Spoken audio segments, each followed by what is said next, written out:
तो आज होने वाले उपचुनावों के साथ साथ बिहार चुनाव के दूसरे राउंड की पल पल की खबर न्यूज नेशन पर आप लगातार देख रहे हैं। सबसे बड़ी कवरेज हम आपको दिखा रहे हैं। यहां पर हमने उसका एक बड़ा इंतजाम तो किया हुआ ही है, साथ ही पटना में भी स्टूडियो बनाया हुआ है। विद्या मेरे सहयोगी वहां पर लगातार अपने सहयोगियों के साथ भी बने हुए हैं। आपको बता रहे हैं कि किस तरीके से घड़ी में जैसे ही 7 बचेंगे आपको पहला जो मतदान होगा उसकी भी तस्वीर दिखाएंगे और जिस तरीके से जो पहला वोट डलेगा उसकी भी तस्वीर आप तक पहुंचाएंगे हम। विद्या। बिल्कुल नवेद, सबसे पहली तस्वीर, सबसे पहले अपडेट पहुंचा रहे हैं हम अपने दर्शकों तक। देखिए कुछ ही मिनट का वक्त रह गया है, ठीक 7 बजे से वोटिंग शुरू हो जाएगी और दूसरे चरण में सबसे ज्यादा 94 सीटों के लिए मतदान होने हैं और ये दूसरा चरण जो है वो काफी अहम है। जैसा कि तेजस्वी यादव ने अब से कुछ ही देर पहले बताया कि पहले चरण में उनके फेवर में वोटिंग हुई, लेकिन ये तो पता 10 तारीख को चलेगा। दूसरे चरण की अगर हम बात करें तो दूसरे चरण में जिन 94 सीटों पर वोट डाले जा रहे हैं उन 94 सीटों पर यादव, मुस्लिम और फॉरवर्ड कास्ट के जो वोटर्स हैं उनका दबदबा है। लेकिन देखिए इस बार सबसे बड़ी बात यह है कि बीजेपी का जो वोटर है क्या वो जेडीयू के साथ जाएगा, यानी कि जो बीजेपी के कोर वोटर्स हैं क्या वो जेडीयू के लिए वोट करेंगे। इस बार देखिए दूसरे चरण के मतदान में सबसे बड़ी बात यह भी होगी कि आरजेडी, क्योंकि इस बार जो 94 सीटें जिन पर चुनाव हो रहा है दूसरे चरण में उनमें सबसे ज्यादा सीटों पर अभी आरजेडी का कब्जा है, इसके बाद जेडीयू और बीजेपी का कब्जा है। लेकिन हम अपने दर्शकों को तस्वीर भी दिखा रहे हैं। देखिए हमारे सहयोगी रजनीश हमारे साथ मौजूद है, प्रशांत हमारे साथ मौजूद है और दीपक हमारे साथ मौजूद है। मैं सीधे सीधे चलता हूं दीपक के पास। और दीपक जरा सबसे पहली तस्वीर दिखाइए, इस वक्त क्या वोटर्स पहुंचने लग गए हैं? क्या वहां पर कोरोना को लेकर जो दिशा निर्देश दिए गए हैं, जिस तरीके से इंतजाम किए गए हैं वो इंतजाम आपको नजर आ रहे हैं? रजनीश भी हमारे साथ मौजूद है, उनके पास भी चलेंगे।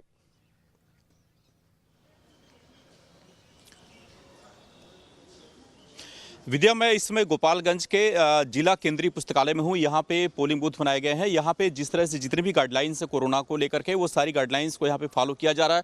जो वोटर्स आएंगे उनके लिए यहाँ पे सर्किल बनाया गया है, 6 फुट की यहाँ पे दूरी दी गई है। साथ ही वो अगर पोलिंग बूथ में जाएंगे तो हैंड सैनिटाइजर रखा हुआ है, जो भी व्यक्ति यहाँ पे जाएगा अपने हाथों को सैनिटाइज करेगा। मास्क अगर वो लेकर के नहीं आया है तो उसको मास्क भी देने की व्यवस्था यहाँ पे की गई है। तो पूरी तरह से व्यवस्था चाक चौबंद है और ये कोशिश है कि जो भी लोग आए यहाँ पे वो सुरक्षित तरीके से मतदान करें। और पूरे अगर मतदान प्रक्रिया की बात करें तो 7 बजे से शुरू करके शाम के 6 बजे तक आज मतदान होना है। और निश्चित रूप से पिछले चुनाव में अगर हम बात करें 2015 के चुनाव में विद्या, तो गोपालगंज के इस विधानसभा सीट पर लगभग 58% मतदान हुआ था। और ये कोशिश है इस बार भी जिला प्रशासन की कि मतदान का प्रतिशत बढ़े।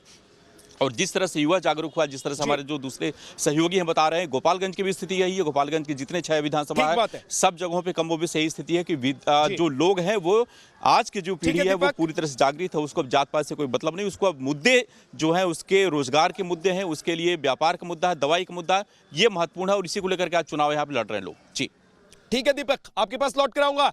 अपने दर्शकों को एक बार दिखाते हैं, हमारे सहयोगी रजनीश ने एक रिपोर्ट भेजी है कि किस तरीके से सैनिटाइज किया गया है पोलिंग बूथ्स को और वहां पर क्या इंतजाम किए गए हैं। रजनीश की रिपोर्ट आपको दिखाते हैं।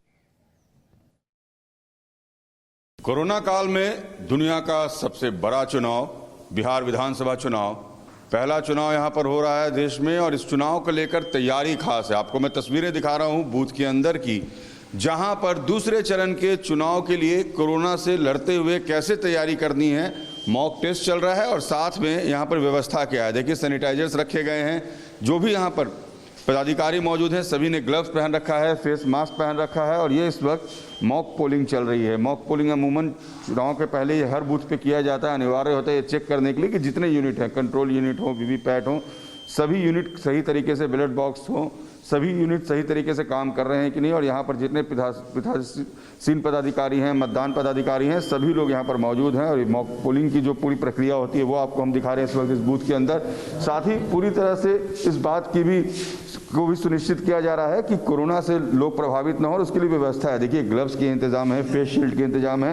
ये एक एडिशन हुआ है इस चुनाव में जो कि अमूमन देखने को नहीं मिला था आज तक हमें, लेकिन अब देखिए यहाँ पर ये पूरी तैयारी की गई है। तैयारियां पूरी हैं, चुनाव शुरू होने वाला है। लोकतंत्र का महापर्व दूसरा चरण, घर से निकलिए, वोट कास्ट कीजिए, पहले मतदान फिर कोई दूसरा काम। वीडियो जर्नलिस्ट सत्येंद्र के साथ रजनीश सिन्हा, न्यूज नेशन।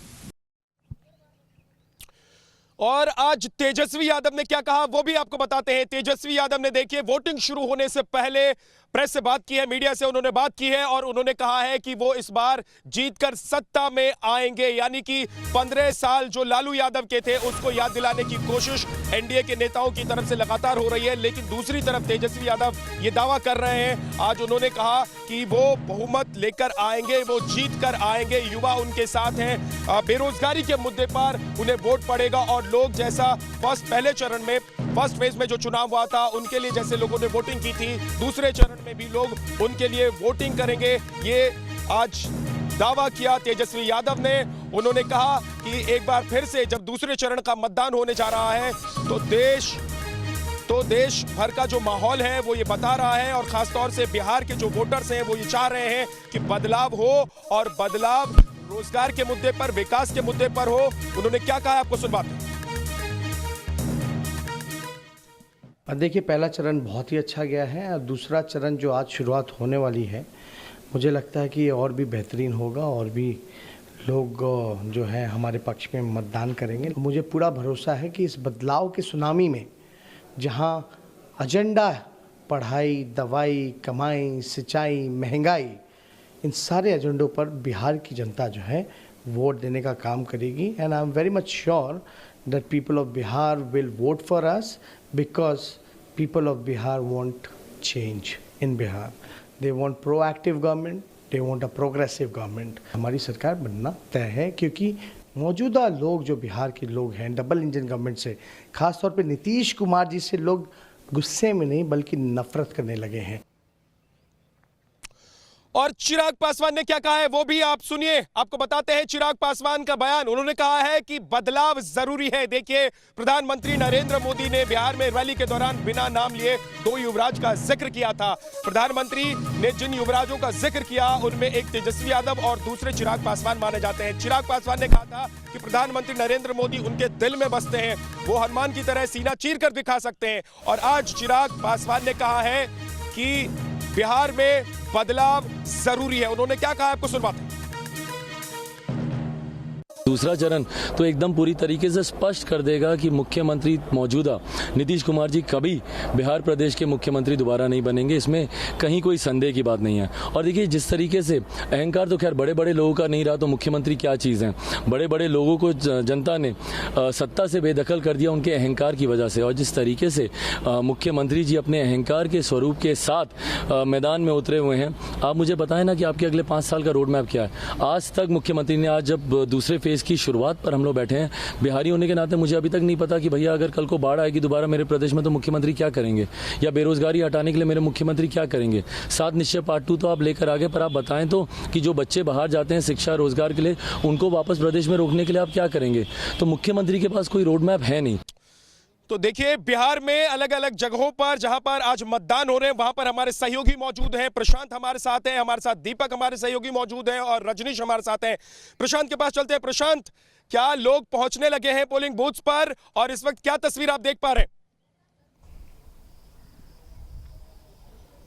देखिए, तैयारी पूरी हो चुकी है विद्या, पर अभी तक जो लोग हैं वो पोलिंग स्टेशन पर नहीं आए हैं। माना जा रहा है कि कुछ मिनटों में लोगों का आना शुरू हो जाएगा, क्योंकि शाम के 6 बजे तक का वक्त है, इसीलिए लोग शायद कुछ देर बाद यहां आना शुरू होंगे। पर तैयारी पूरी कर ली गई है। कोरोना के गाइडलाइंस को फॉलो किया जा रहा है, सैनिटाइजर रखा गया है, मास्क रखे गए हैं और सोशल डिस्टेंसिंग का ख्याल रखने के लिए अलग अलग स्टिकर यहाँ पर लगाया गया है कि जहाँ पर लोगों को खड़ा होना है और वहाँ से अंदर जाना है। तो पूरी तैयारी है यहाँ पर कि कोरोना के गाइडलाइंस को फॉलो करते हुए यहां पर मतदान कराया जाए। बात की जाए इस चुनाव की, दूसरे चरण के चुनाव की, तो दूसरा चरण का चुनाव एक ऐसा चुनाव है जहां पर यह लगभग तय हो जाएगा बिहार में कि आखिर बिहार का मुख्यमंत्री कौन होगा। इसीलिए इस दूसरे चरण पर सभी की निगाहें टिकी हुई हैं, चाहे वो सत्ता दल हो चाहे वो विपक्ष हो, सभी दूसरे चरण को लेकर बेहद गंभीर है। और यही कारण है कि दूसरे चरण के चुनाव को लेकर जो मतदाता हैं उनमें भी काफ़ी उत्साह है। वो भी अपना जो वोट है वो एक ऐसे व्यक्ति को देना चाहते हैं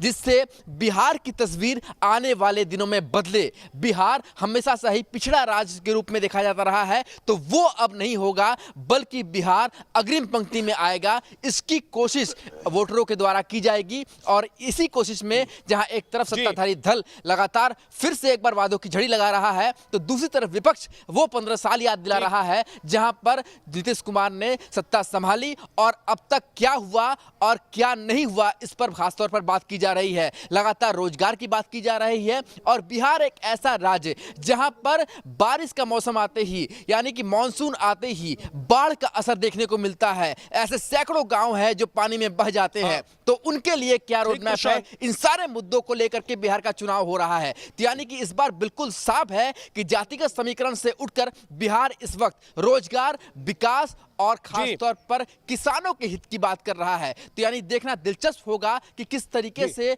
लोग अपने मताधिकार का प्रयोग करते हैं और 10 नवंबर को जब नतीजे आएंगे तो ये साफ हो जाएगा कि बिहार की जनता ने किसे चुना है, किस पर भरोसा जताया है। और जो इस समय बिहार में चुनाव की बहार है और बिहार में बहार किसकी होगी 10 नवंबर को, यह बिल्कुल साफ हो जाएगा। ठीक है प्रशांत, आपके पास लौट कर आएंगे।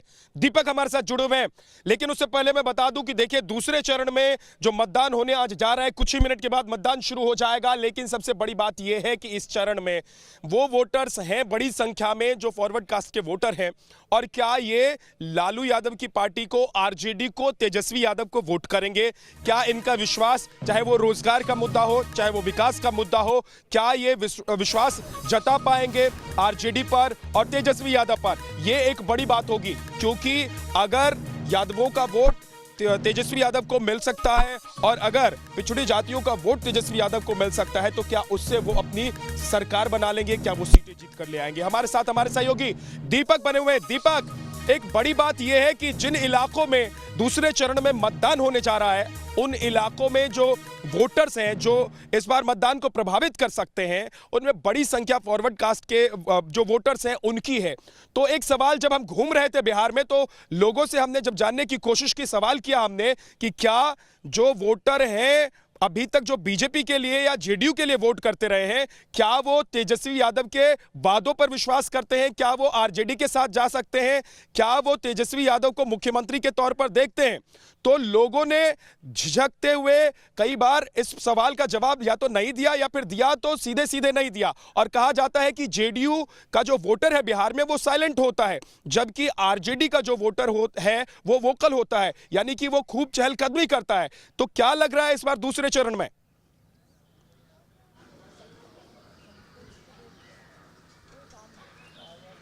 देखिए विद्या, जैसा कि आपने बताया कि वोटर जो साइलेंट होता है, लेकिन इस बार के बिहार चुनाव में सबसे बड़ा संकट यही है सभी सियासी पार्टियों के लिए कि वोटर जो बोलता था पिछले चुनाव तक वो बोल नहीं रहा है, चाहे आरजेडी का वोटर हो, चाहे जेडीयू का वोटर हो या फिर बीजेपी का वोटर हो। भीड़ तो सभी के स्वभाव में हो रही है, लेकिन भीड़ जीत का पैमाना नहीं होती है, क्योंकि तमाम ऐसे भी लोग हैं जो सिर्फ देखने जाते हैं कि लालू का लड़का आया है तो कैसा बोलता है, या फिर नीतीश कुमार आए हैं तो क्या बात करते हैं। तो मुद्दे तो बहुत हैं और फॉरवर्ड बैकवर्ड की जो बात पिछले कई सालों से बिहार के चुनाव में हमेशा से हावी रही है, इस बार भी कहीं ना कहीं उसका असर जरूर देखने को मिलेगा। और यही कारण है कि बिहार का ये चुनाव और खासतौर पर जो सेकेंड फेज का चुनाव है वो बेहद महत्वपूर्ण है। यहाँ गोपालगंज के जिस सीट पे हम यहाँ पे पहुँचे हैं, जिस विधानसभा में लालू यादव के जो साले हैं साधु यादव, वो यहाँ से लड़ रहे हैं। हालांकि लालू यादव के परिवार से उनका कोई अब मतलब नहीं रह गया है, परिवार से दूरी बढ़ गई है, लेकिन फिर भी बीएसपी के टिकट से यहाँ पे लड़ रहे हैं और प्रतिष्ठा की सीट उनके लिए भी है। और बीजेपी के जो विधायक हैं सुभाष सिंह, वो भी यहाँ पे 3 बार विधायक रह चुके हैं, तो उनके लिए भी जीत को वापस बरकरार रखना एक बड़ी चुनौती होगी। अगर सुबह की बात करें तो इस समय जहाँ पे हम हैं यहाँ पे तैयारियां पूरी हैं, जो वोटर्स हैं अभी आना नहीं शुरू हुए हैं। हालांकि सुबह का वक्त है, सियासी माहौल भले ही आज इसमें काफ़ी गर्म हो, लेकिन यहाँ का माहौल अभी थोड़ा सा ठंडा है। अभी 23 डिग्री यहाँ पे तापमान है और सुबह जो हवाएं चल रही है उसकी वजह से मौसम में काफ़ी ठंडक है। ऐसे में जो वोटर्स माना जा रहा है कि 8 बजे के बाद से लोग अपने घरों से निकलेंगे और वोटिंग करने यहाँ पे पहुंचेंगे। तो तमाम जो कैंपेन चलाए गए थे, नालंदा का रुख करते हैं, उस कैंपेन नालंदा का रुख करते हैं। दूसरे चरण में नालंदा की विधानसभा सीटों पर भी चुनाव हो रहे हैं और नालंदा से हमारे सहयोगी राकेश पांडे की एक रिपोर्ट दिखाते हैं आपको। बिहार चुनाव के दूसरे चरण का आज मतदान है। कुल 94 विधानसभा सीटों पर वोट डाले जाएंगे और आप कह सकते हैं कि निर्णायक दौर है। निर्णायक दौर इसलिए क्योंकि बिहार की सत्ता पर काबिज कौन होता है ये आज मतदाता तय कर देंगे। हम मौजूद हैं मुख्यमंत्री नीतीश कुमार के गृह जिले नालंदा में। नालंदा के बिहार शरीफ के एक बूथ पर हम मौजूद हैं। मॉडल मतदान केंद्र है जो कि यहाँ के नगर निगम के दफ्तर में बनाया गया है। लेकिन चूंकि कोरोना के संक्रमण काल में क्या एहतियात बरता जा रहा है, क्या कुछ खास तैयारियां हैं, इस पर हम नजर डालेंगे। अभी अभी इस पूरे पोलिंग बूथ को सैनिटाइज कर दिया गया है। तैयारियां अपने आखिरी दौर में है।